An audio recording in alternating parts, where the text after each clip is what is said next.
سێ مانگ جارێک باڵای زیاد دەکات. زۆرینەمان حەزمان بە باڵا بەرزیە.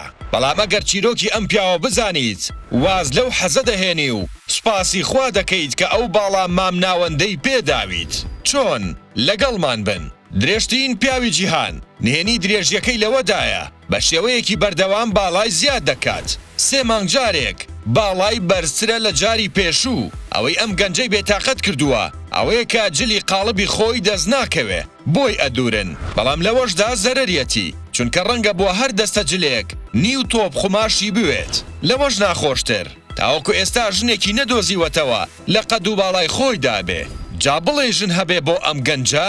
ئەم پیاوە درێژترین پیاوی غانایە.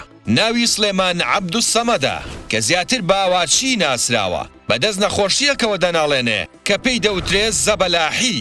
هۆکارەکەش لە ڕێگەی وەرەمێکەوەیە کە تووشی غودەی نوخامی دەبێ. ئەم نەخۆشیە بۆتە هۆی ئەوەی کاکە سلێمان ببێتە درێژترین و بەناوبانگترین پیاوی غانە. بۆ ئەوەی ئەم درێژبوونەوەی بوەستێنێ پێویستی بە نەشتەرگەری هەیە. بەڵام کاکە سلێمان کەمێک بێغیرەت و ترسنۆکە بۆیە نەشتەرگەریەکە ناکات. ئەترسێ دوای بەنج هەڵنەسێتەوە و لە گێڕ بکوژێتەوە.